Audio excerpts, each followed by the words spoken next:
Get a job and stop being a leech. My daughter-in-law shouted at my 70th birthday dinner. I was stunned. After years of giving half of my pension to support them, she threw me out without a second thought. What hurt more was seeing my own son just smirk as it happened. With nowhere to go, my cousin took me in. That same night the phone rang, her voice cold and demanding. Don't forget to send the pension money, your son needs to eat. Weeks passed, and quietly things changed. With my cousin's guidance, I took steps to protect myself, secure my future, and ensure they paid dearly for what they had done. Before we continue, I just want to say thank you for taking the time to hear my story. If you're comfortable, let me know where you're listening from, and what time it is where you are. My name is Estelle Jones. For 45 years I managed a school cafeteria, feeding thousands of Chicago's children. I believed in the simple arithmetic of a good life. You work hard, you love your family, and you earn your peace. This is the story of how my own family's cruel calculus tried to erase me from the equation, and how I learned to calculate my own priceless worth. Now let me tell you my story.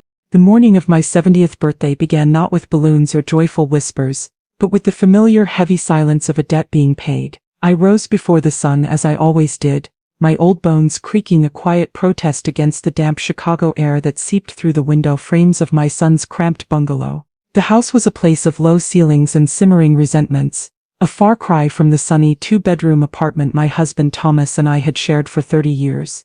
But Thomas was gone, and this was my life now, a life lived in the margins of my own family. My first task of the day, as it was on the first of every month, was to perform the ritual that defined my existence here. I sat down at the small, wobbly desk in my room, opened my checkbook and wrote a check to my son Reggie Jones. The amount was for half of my monthly pension, a sum I had willingly, almost eagerly, offered when I first moved in 5 years ago. To help with the bills, I had said, believing it was the right motherly thing to do. I had not realized then that it was not a contribution, but a toll, a fee I had to pay for the privilege of breathing their air.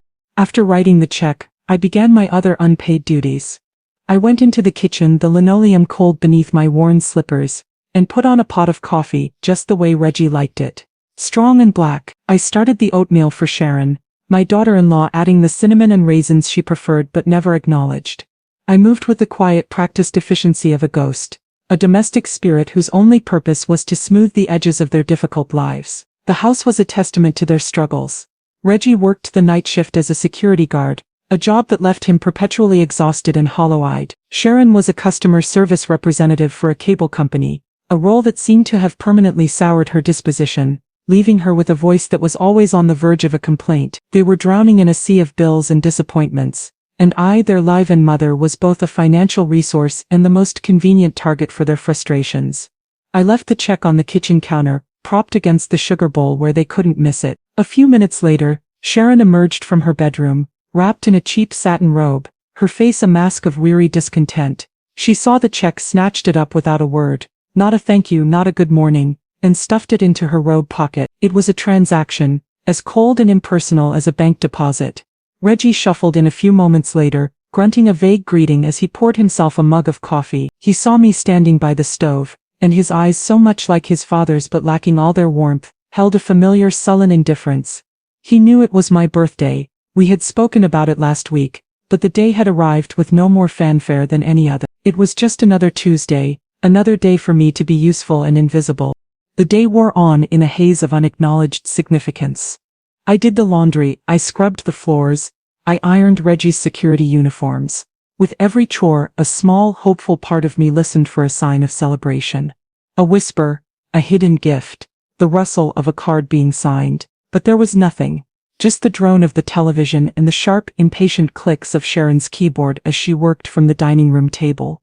I was a burden, a leech, she would later call me, but as I scrubbed a stubborn stain from the collar of my son's shirt, I couldn't help but wonder, what kind of leech pays for the privilege of its own blood? The air in the house was stale with the scent of their unhappiness, a scent I had become so accustomed to that I barely noticed it anymore. But today, on my 70th birthday, it felt particularly suffocating. I had given them my money, my time, my energy. I had shrunk myself down to fit into the small, cramped space they had allotted me. And in return, they had given me the one thing I had never asked for, the crushing, unbearable weight of their contempt. The silence was their real gift to me, a clear, unspoken message that my milestone, my 70 years on this earth, was not a cause for celebration, but an inconvenience to be endured. The celebration, when it finally came, was as joyless and begrudging as I had feared. At 6 o'clock Sharon emerged from her bedroom, dressed not in festive attire but in the same tired sweatpants she had been wearing all day. "Get your coat, Estelle," she announced, her voice flat and devoid of any warmth. "We're going out." There was no smile, no happy birthday. It was an order delivered with the weary impatience of a parole officer taking a difficult charge to a mandatory appointment. Reggie was already waiting by the door, jangling his car keys, his face a mask of sullen resignation. The chosen venue for this momentous occasion was a chain restaurant on the outskirts of Chicago, a place called the Family Feast, known for its sticky tables, its lukewarm buffet, and its depressingly bright fluorescent lighting. The air inside was thick with the smell of fried food and stale beer, a sad, greasy perfume for a sad, greasy celebration. We were led to a booth with a torn vinyl seat, directly under a television that was blaring a sports talk show. The mood was glacial. Sharon snatched a menu from the waitress and immediately began to complain. "Look at these prices," she hissed, her voice a loud, grating whisper. $10 for a burger? They've got to be kidding me. You're just getting the senior special, Estelle. The chicken pot pie. It's the cheapest thing on the menu." I didn't want the chicken pot pie, but I nodded meekly, my voice a small lost thing. "That sounds fine, dear." Arguing was pointless. It would only make the evening more unbearable than it already was. Reggie didn't even bother with the menu. He stared up at the television over the bar, his eyes glazed over, his entire being focused on a heated debate about the Chicago Bears' defensive line. He was physically present, but his spirit was a million miles away, in a world where he didn't have to sit in a cheap restaurant with his mother and his miserable wife. I tried out of a lifetime of habit to inject some semblance of warmth into the frozen landscape of our dinner. "It was nice of you to bring me out," I said, my voice wavering slightly. "I know you're both so busy."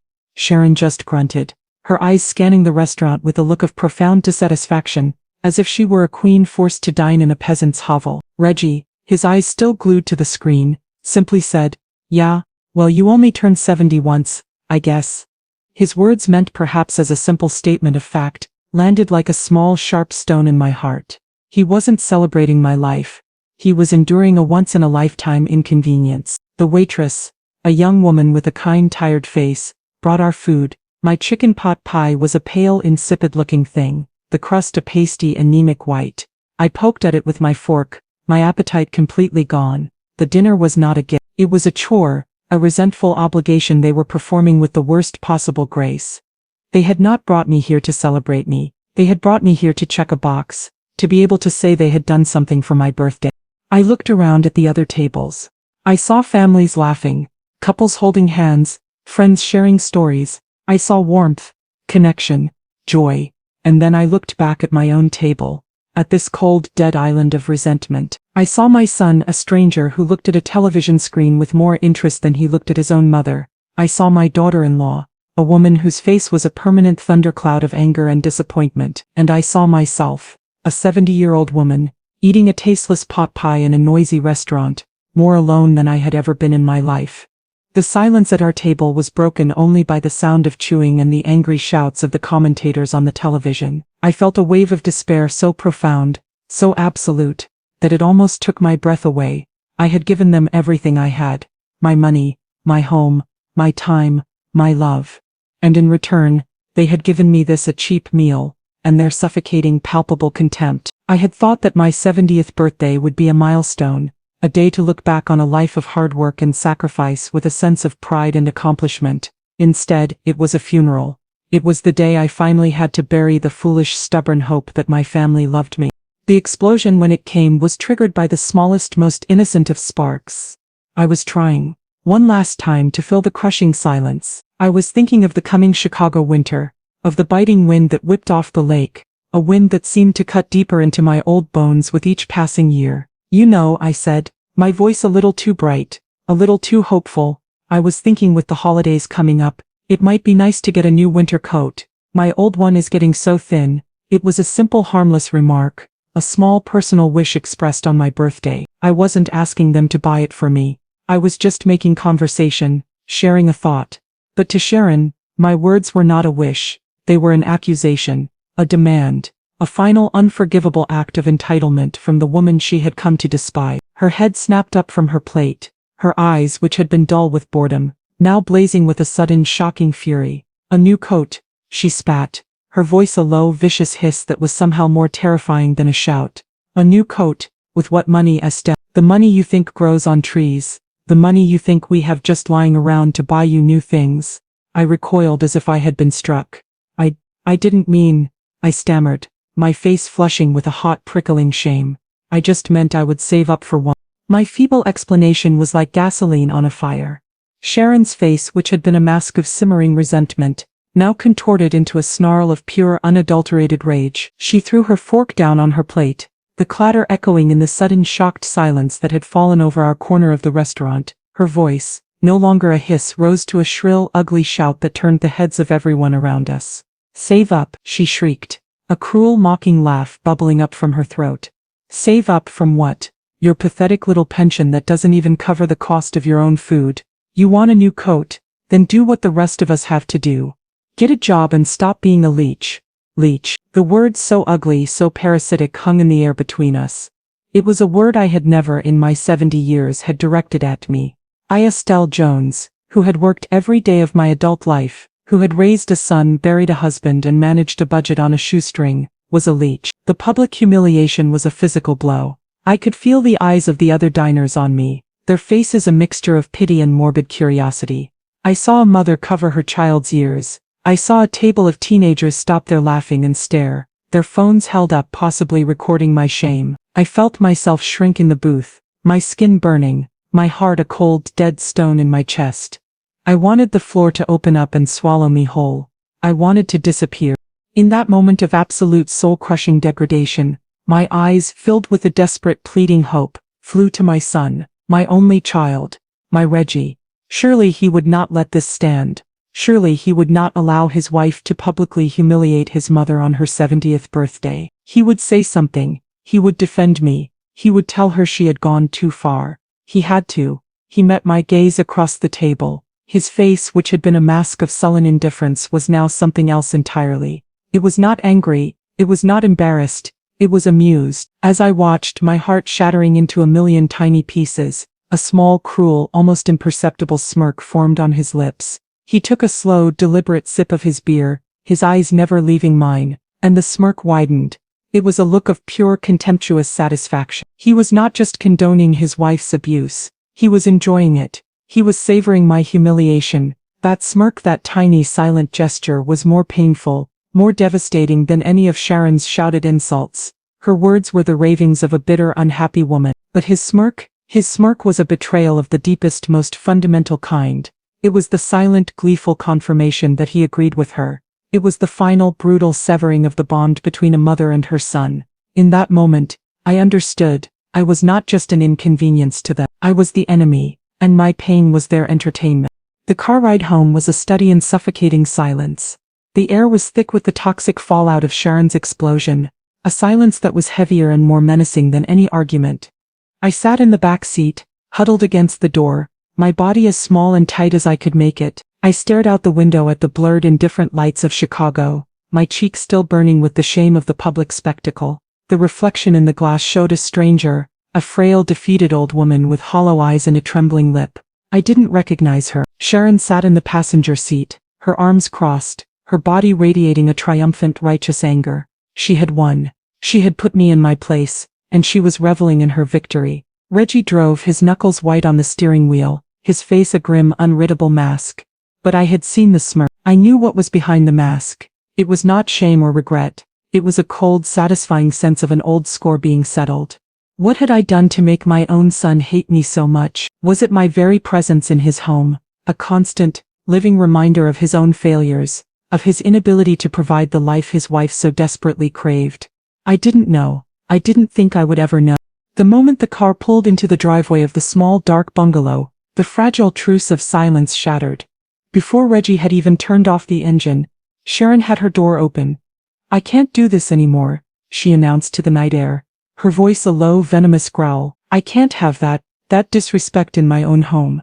She stormed up the short walkway and fumbled with her keys, her movements jerky and aggressive.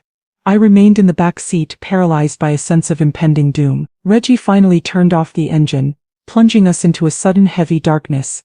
He turned to look at me, his face a vague silhouette in the dim light from the street lamp.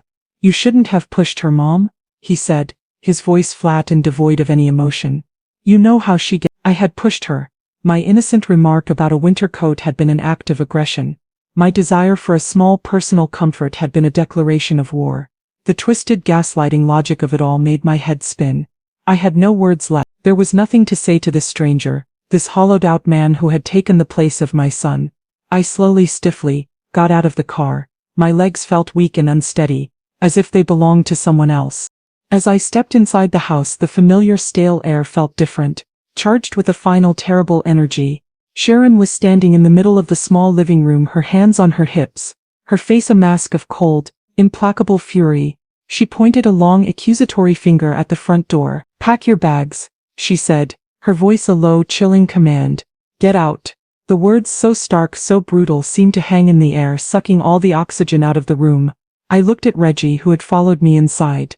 This was it. The moment of truth. The moment he would have to choose. He looked from his wife's enraged face to my own, which I'm sure was a mask of pleading, desperate disbelief.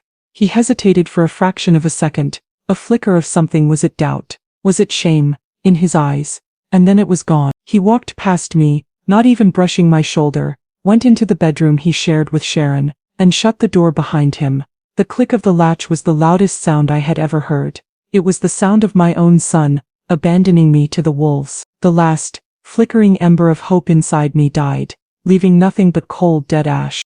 Sharon, emboldened by her husband's cowardice, became a whirlwind of vicious, triumphant energy. "You heard me," she shrieked, her voice cracking with a hysterical rage. "Out. I want you out of my house now." She stormed past me and down the stairs to my basement room. I stood frozen in the hallway, listening to the sounds of her rampage. I heard the scrape of my old worn suitcase being dragged from the closet. I heard the brutal, indiscriminate sounds of my few possessions being thrown into it. My clothes, my books, the small framed photograph of Thomas that I kept on my nightstand, all of it was being desecrated by her angry, hateful hands. A few minutes later she reappeared at the top of the stairs, dragging the suitcase behind her. It was bulging, the zipper straining to contain the hastily stuffed contents. She dragged it across the living room floor, a long, ugly scratch marking its path on the cheap laminate flooring. She wrenched the front door open and with a final grunting effort, shoved the suitcase out onto the small concrete stoop. It landed with a dull, pathetic thud. She turned back to me, her chest heaving, her face flushed with a victor's cruel pleasure. "There," she said, her voice dripping with contempt. "Now, get out, and don't you ever come back." I looked at the closed bedroom door, a silent wooden monument to my son's betrayal. I looked at the hateful, triumphant face of my daughter-in-law, and then, with a dignity I didn't know I possessed, I turned and walked out of the house into the cold, unforgiving Chicago night. It was 10 o'clock. It was my 70th birthday, and I was homeless. The cold of the Chicago night was a physical shock, a brutal, unwelcome slap of reality after the stale, superheated atmosphere of the house. I stood on the small, cracked concrete stoop, the thin fabric of my church dress offering little protection against the biting wind that whipped down the residential street. My world had been reduced to this, a single, overstuffed suitcase and the profound, crushing weight of my own abandonment. My heart, which had been hammering with a mixture of fear and adrenaline, now felt like a cold, heavy stone in my chest. The anger and the shock had receded, leaving behind a vast, hollow emptiness. I was 70 years old. My son had just watched his wife throw me out of his house, and I had absolutely nowhere to go. For a moment, a wave of pure, paralyzing panic washed over me. I could sit here on this stoop until morning. I could knock on the door and beg for forgiveness, for a crime I hadn't even committed. The thought was so humiliating, so utterly debasing, that it jolted me out of my stupor. No. I would not beg. I had spent 5 years shrinking myself to fit into their world. I would not spend my 70th birthday groveling on their doorstep. I had a small amount of cash in my purse, money I had saved for my bus pass and other small necessities. It wasn't much, but it was enough. I picked up my worn, heavy suitcase, the handle digging into my palm, and began to walk. I walked away from the small, dark bungalow, away from the life of quiet desperation I had been living, and into the vast, indifferent darkness of the city. I had no destination, no plan, I just knew I had to move. To stay still was to surrender to the despair that was threatening to swallow me whole. I walked for what felt like miles, the suitcase bumping against my leg with every step, a constant clumsy reminder of my new unmoored existence. The familiar neighborhood streets, once a source of comfort, now seemed alien and menacing. The warm yellow lights in the windows of other people's homes felt like a personal affront, a reminder of the life, the family, the safety I had just lost. Finally, I reached a main thoroughfare, the street a river of glaring headlights and rushing traffic. I saw the green light of a taxi in the distance, a small beacon of hope in the overwhelming darkness. I raised my hand, my arm feeling heavy and weak. The taxi pulled over, and the driver, a kind-faced man with a warm, lilting accent, got out to help me with my suitcase. "Where to, Mama?" he asked, his voice gentle. And in that moment, a name, a face, a memory of a life before this one, broke through the fog of my despair. Cynthia. My cousin, Cynthia Clark. We had grown up together, two peas in a pod, as different as night and day but as close as sisters. While I had been the quiet, cautious one, Cynthia had been the fighter, the firebrand, a woman who had spent her life as a union representative, battling for the rights of the underdog. We hadn't seen each other in years, not since my move to Reggie's, but we still talked on the phone every few months. She lived on the other side of the city, in a small neat condo she had bought with her own, hard-earned money. She was my only other family, my last resort. I gave the driver her address, my voice a dry, cracking whisper. The ride across the city was a silent, surreal journey.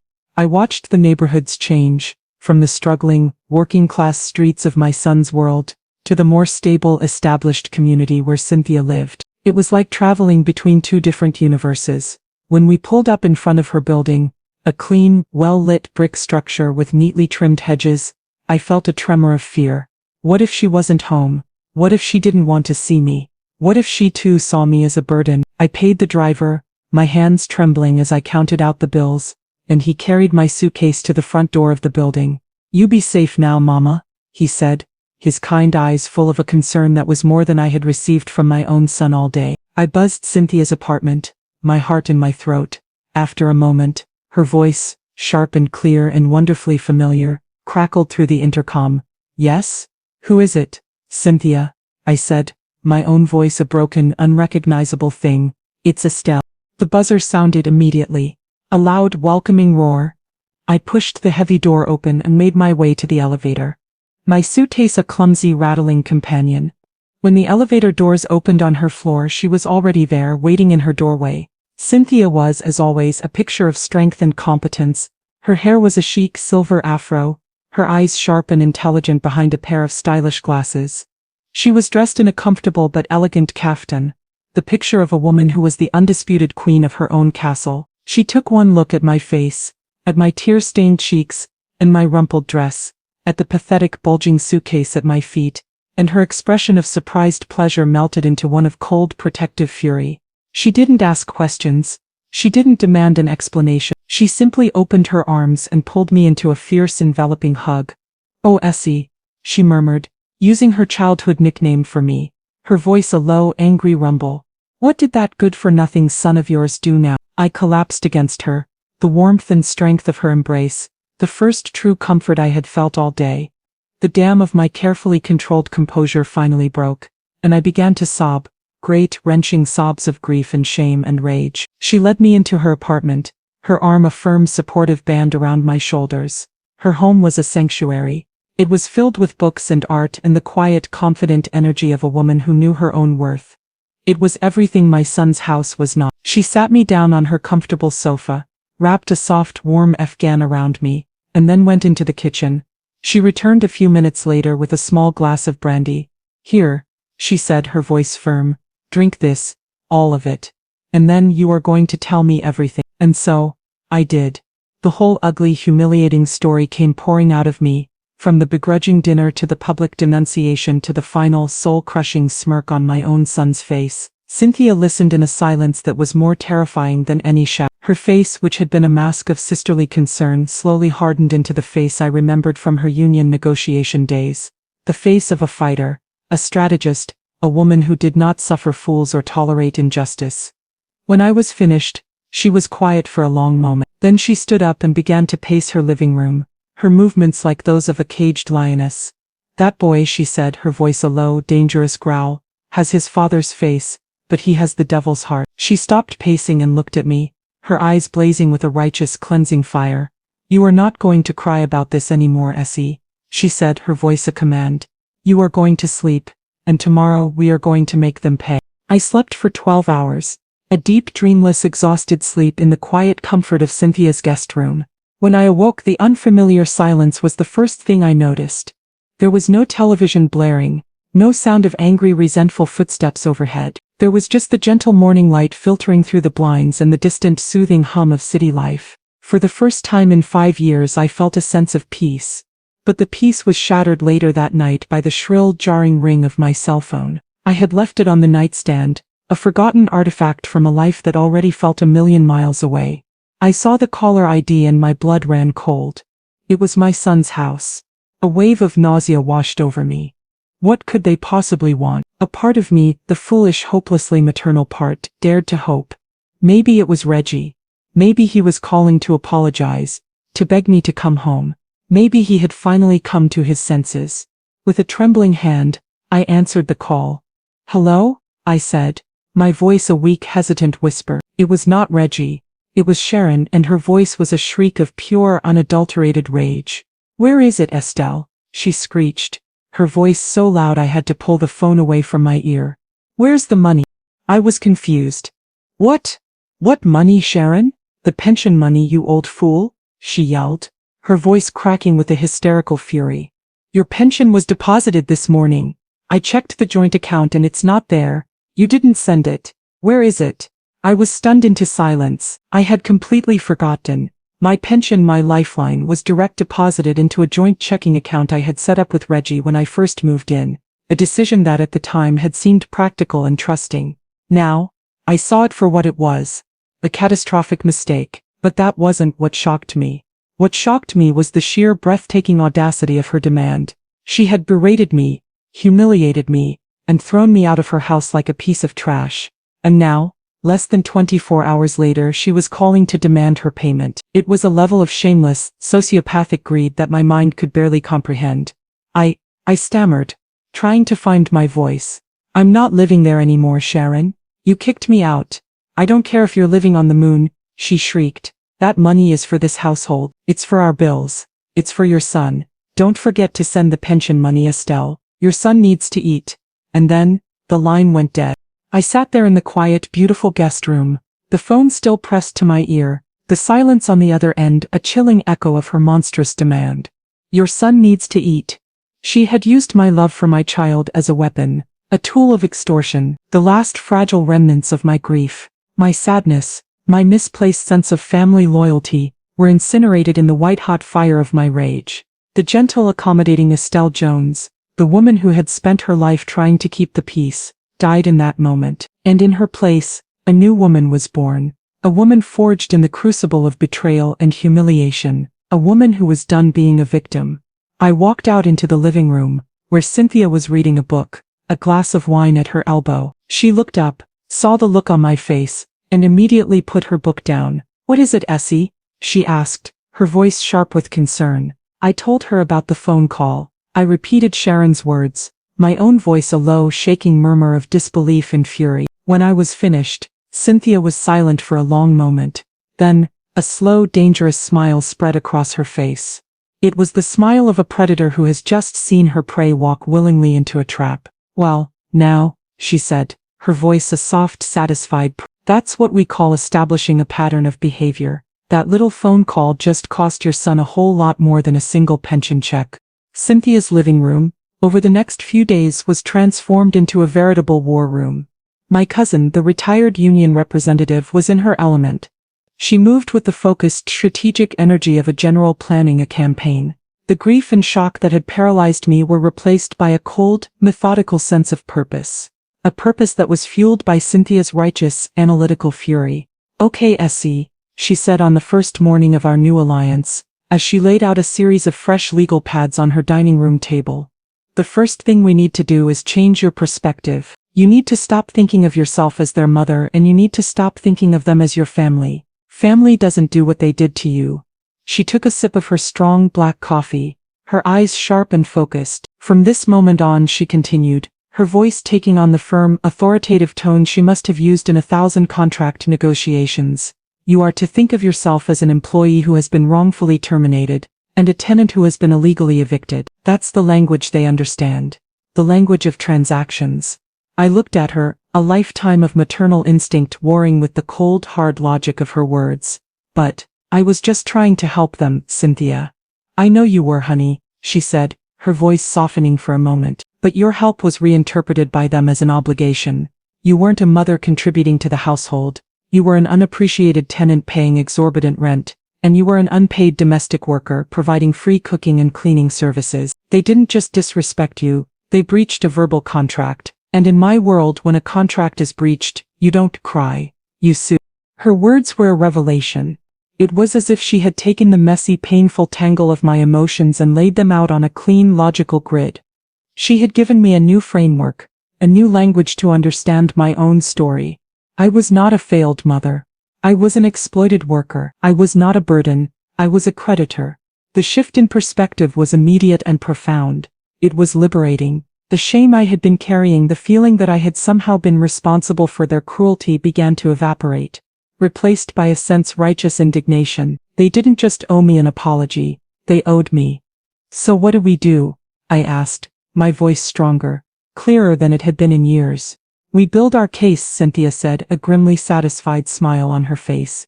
"We gather our evidence. We create a paper trail so clear, so undeniable, that no judge in the city of Chicago will be able to ignore it." Our first stop was the bank. I had been so flustered by Sharon's call that I had forgotten the most important detail: my pension was still being deposited into the joint account. We went to my branch first thing in the morning, and I closed the account, transferring the balance to a new account in my name only. Then I rerouted my pension direct deposit. The first fire had been extinguished. Then came the painstaking work of building our case file. He requested 5 years' worth of bank statements from the now closed joint account. When they arrived, a thick, intimidating stack of paper, we spread them out on Cynthia's dining room table and began our forensic accounting. With a highlighter and a calculator, we went through the statements, month by month, year by year. It was a meticulous, soul-crushing process. Every highlighted line was a fresh reminder of my own foolish generosity. There it was, in black and white. My monthly pension deposit followed, a day or two later, by a transfer of half that amount into Reggie and Sharon's personal checking account.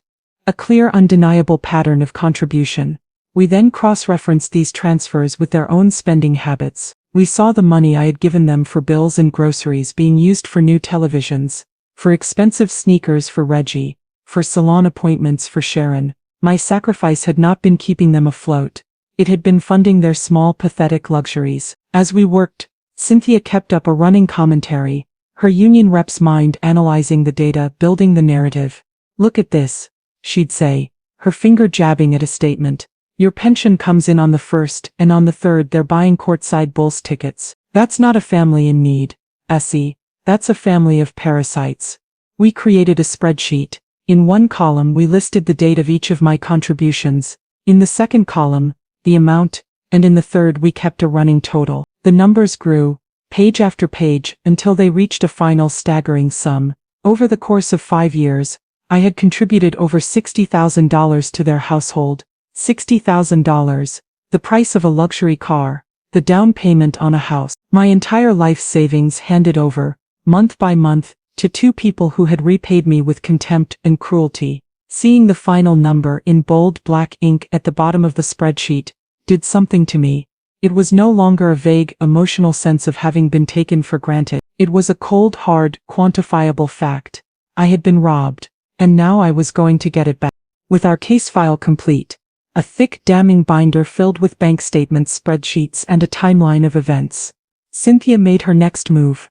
Through her network of old union contacts, she found us a lawyer. His name was Marcus Thorne, and he was, in Cynthia's words, a bulldog who eats landlords for breakfast. He was a sharp, impeccably dressed man in his 50s with a booming voice and an air of absolute, unshakable confidence. We met him in his downtown office, a sleek, modern space with a panoramic view of the Chicago skyline. We laid our binder on his vast mahogany desk, and for the next hour I told him my story. This time with the cool factual precision that Cynthia had taught me. He listened intently, his steepled fingers resting on his chin, his eyes never leaving my face. He looked through the bank statements, his sharp, intelligent gaze missing nothing. He studied the spreadsheet, a low whistle escaping his lips as he saw the final total. When I was finished, he leaned back in his leather chair, a slow, dangerous smile spreading across his face. It was the same smile I had seen on Cynthia's face, the smile of a predator who knows the hunt is already over. "Mrs. Jones," he said, his voice a low, appreciative rumble. "This is not a case. This is a slam dunk. The pattern of contribution is so clear, so consistent, that any judge will recognize it as an established verbal agreement. They took your money for 5 years under the assumption that they were providing you with a place to live. When they threw you out, they breached that agreement. It's as simple as that." He then outlined his strategy, a plan of such beautiful, aggressive simplicity that it brought tears of gratitude to my eyes. "We are not going to sue them, not yet," he explained. "A lawsuit is a declaration of war. First, we are going to give them a chance to surrender. We are going to send them a formal, legal demand letter." He picked up a pen and began to sketch out the details on a legal pad. "The letter will be delivered by a process server to their home. It will outline in excruciating detail the full extent of your financial contributions over the past 5 years. It will include a copy of your spreadsheet as an appendix. It will formally request the full and immediate restitution of all funds to the tune of $62,457.32. He looked up at me, a glint in his eye. "And it will give them a deadline. 30 days. They have 30 days to either pay the full amount or contact my office to arrange a payment plan. If they fail to respond within 30 days, the letter will state in no uncertain terms that we will be filing a civil lawsuit for the full amount, plus legal fees and punitive damages." It was perfect. It was a formal, legal declaration that the game had changed. I was no longer the weak, powerless old woman they had kicked to the curb. I was a plaintiff, a creditor, a woman with a team of professionals behind her demanding what was rightfully hers. The letter was sent the next day. A week later, the process server confirmed that it had been delivered directly into Sharon's hands. And then we waited. For the first few days I was a nervous wreck, jumping every time the phone rang, my stomach in knots. I imagined all sorts of scenarios. A tearful, apologetic phone call from Reggie. A screaming, abusive message from Sharon. An official-looking letter from a lawyer they had hired. But there was nothing, just a profound, arrogant silence. The 30-day deadline approached, and still there was no response. "They're ignoring it," I said to Cynthia, my anxiety growing. "They think it's a bluff." Cynthia just smiled. A calm, knowing smile. "Of course they do, Essie," she said. "Arrogant people always assume that everyone else is as weak as they are. They can't imagine you have the strength to fight back. They're about to get a very expensive education."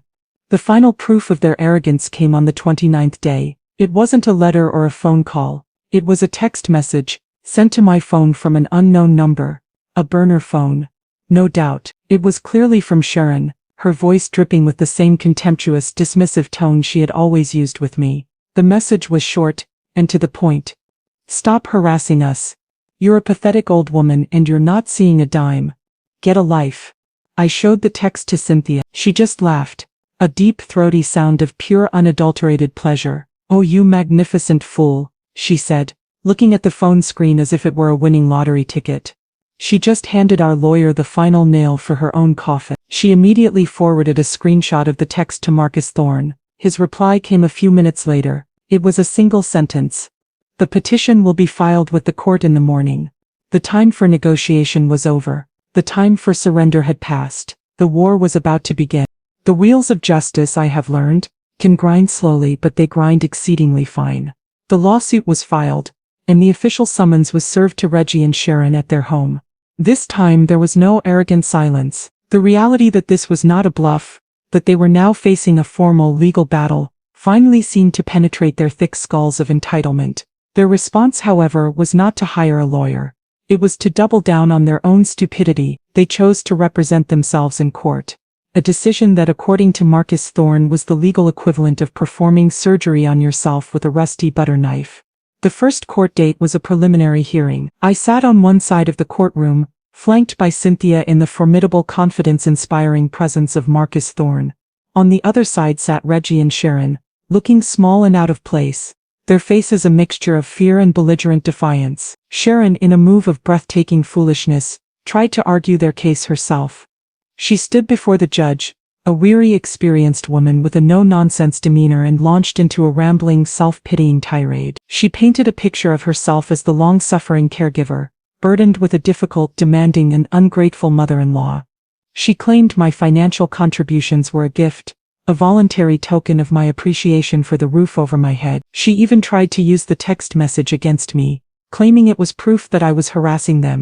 The judge listened with an expression of barely concealed impatience. When Sharon was finally finished, she turned her tired, intelligent eyes to my lawyer. "Mr. Thorne," she said, her voice dry as dust, "do you have a response to this narrative?" Marcus Thorne stood up, a picture of calm, professional competence. He did not argue. He did not engage with Sharon's emotional drama. He simply presented the facts. "Your Honor," he said, his voice a calm, resonant baritone, "my client's narrative is not written in words, but in numbers." He presented the court with our binder of evid. He walked the judge through the bank statements, showing the clear, unbroken 5-year pattern of my pension being deposited and half of it being immediately transferred to the defendants. He showed her the spreadsheet, the final staggering total. "These are not the actions of a woman giving a casual gift, Your Honor," he said. "These are the actions of a woman upholding her end of a clear, albeit verbal agreement. An agreement to contribute financially to the household in exchange for a place to live. An agreement that the defendants breached when they illegally and forcibly ejected my 70-year-old client from her home on the night of her birthday." The judge looked through the evidence, her expression growing grimmer with every page she turned. She looked at Reggie and Sharon, her eyes filled with a cold, undisguised contempt. "You took this woman's money for 5 years, she said, her voice a low, dangerous growl. "You took over $60,000 of her fixed income pension, and then you threw her out on the street because she wanted to buy a winter coat, and now you have the gall to come into my courtroom and call her a leech." The judgment was swift and absolute. The judge ruled entirely in my favor, granting me a summary judgment for the full amount of $62,457.32, plus all associated legal fees. She ordered them to begin repayment immediately. I watched as the color drained from Sharon's face, her mask of belligerent defiance finally crumbling into a look of pure panic disbelief. Reggie just stared at the floor, a broken, defeated man. But their arrogance, it seemed, had no limits. They still refused to pay. They ignored the court order, believing in their infinite foolishness that they could somehow escape the consequences of their actions. They were wrong. Marcus Thorne, true to his bulldog reputation, immediately filed for a writ of garnishment, and because both Reggie and Sharon had conventional jobs with documented payrolls, the court granted it without hesitation. A legal order was sent to both of their employers, instructing them to withhold 25% of their disposable income, the maximum allowed by law, and to send that money directly to a court-appointed administrator, who would then forward it to me. It was a financial checkmate. There was no escape. They could not hide. They could not refuse. For the foreseeable future, a significant portion of every paycheck they earned would be legally diverted to repay the debt they owed me. Their wages were now my wages. Their labor was now my income. The first check arrived a month later. It was not a personal check from my son, filled with remorse.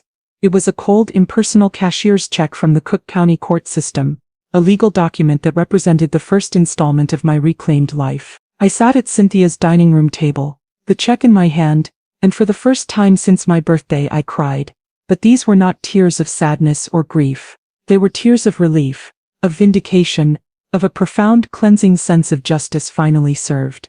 The money itself was almost secondary. What mattered was the principle. What mattered was that a court of law had looked at my story, had seen my worth, and had declared in the most powerful and unambiguous terms that I was not a leech. I was a creditor, and my debt was finally being repaid. With the large, lump sum judgment from the court which Marcus Thorne had secured by placing a lien on their bungalow, and the promise of a steady monthly income from their garnished wages, my future was suddenly, miraculously, my own again. I was not just solvent. I was secure. I had the means to build a new life. A life on my own terms. A life free from the suffocating weight of their resentment and greed. Cynthia and I began to dream. We looked at apartments, at small sunny condos in safe, quiet neighborhoods. But as we looked, a new, more audacious idea began to form. I had spent my life in service to others, to my husband, to my son, to the thousands of children I had fed in my school cafeteria. I had spent the last 5 years in a state of quiet, self-effacing servitude. I was 70 years old, and I was done with cooking and cleaning. I was done with maintaining a home. I wanted to be cared for. I wanted to be pampered. I wanted to live a life of comfort and ease, a life I had more than earned. We started visiting high-end assisted living communities, places I had only ever read about in magazines. They were not the sad, sterile nursing homes of my imagination. They were more like luxury resorts, with beautiful dining rooms, libraries, movie theaters, and a full calendar of social activities. They were vibrant, bustling communities of people who were not waiting to die, but were busy living. I fell in love with a place called the Sterling Pavilion. It was a beautiful modern building with a garden courtyard and a rooftop terrace that had a stunning view of the Chicago skyline. The residents were active, engaged, and interesting. The staff was warm, respectful, and professional. It was a world away from the cramped, miserable bungalow where I had been a prisoner. It was also expensive, but as Cynthia and I sat with the admissions director going over my finances, my pension, my savings, and my new court-ordered monthly income, we realized with a jolt of pure triumphant joy that I could afford it. I could not just afford it, I could live there comfortably for the rest of my days. The decision was made. I signed the lease, my hands steady, my heart full. The final act of my revenge was not just reclaiming my money. It was using that money to build a life of such peace, dignity, and comfort that it would serve as a constant, galling reminder of what they had lost, of what they had so carelessly, cruelly thrown away. My last task was to inform my son of my new address. It was a necessary, legal formality. The court needed to know where to send the monthly garnishment checks. I could have sent a letter, I could have had my lawyer do it, but I chose to make the call myself. It was a call I knew I had to make, a final definitive closing of this terrible chapter of my life. I waited until I was fully moved into my beautiful new apartment at the Sterling Pavilion. I had spent a week arranging my new furniture, hanging my pictures, and settling into the peaceful, welcoming rhythm of my new life. I sat in a comfortable armchair by the window, a cup of herbal tea on the table beside me, and looked out at the glittering panoramic view of the city. I felt a sense of calm, of absolute unshakable peace, that I hadn't felt in years. I dialed Reggie's number, my heart steady, my mind clear. He answered on the second ring, his voice a dull, weary monotone. "Hello? Reggie," I said, my voice cool and even. "It's your mother." There was a long, stunned silence on the other end of the line. "Mom?" he finally said, his voice a mixture of shock and confusion. "Where are you? What do you want?" "I'm calling to provide you with my new address," I said, my tone as polite and professional as a bank teller's. "The court requires it for the monthly garnishment payments. I trust you'll forward this information to Sharon's employer as well." I could hear him breathing on the other end of the line, a ragged, unsteady sound. "Garnish?" he whispered, as if the word were a foreign object in his mouth. They're really taking it." 25%, I confirmed, a note of grim satisfaction in my voice. "From both of you, for the foreseeable future. Now, do you have a..." I gave him the address of the Sterling Pavilion, spelling out the name of the luxurious, prestigious community, with a slow, deliberate clarity. I knew he would know the name. It was one of the most exclusive and expensive senior communities in the city, a place that people like him and Sharon could only ever dream of entering. The silence on his end was so profound, I thought he might have hung up. I could almost hear the gears turning in his mind, the dawning horrified comprehension of what I had done. I had not just won, I had transcended. I had used the money they had stolen from me to build a life that was 1,000 times better than the one they were living, a life that they were now legally obligated to fund. My revenge was not just a one-time victory, it was a monthly court-ordered reminder of their failure, delivered directly to their payroll departments. Is that all?" he finally stammered, his voice a broken, defeated thing. "Yes, Reggie," I said, and for the first time a note of genuine pitying sadness entered my voice. "That's all." I hung up the phone. I looked out at the magnificent, sprawling city, my city, and I smiled. The leech had finally been paid in full. Now, I'm curious about you who have listened to my story. What would you do if you were in my place? Have you ever had to fight for what was rightfully yours, even when it was against your own family? Comment below. Thank you for watching.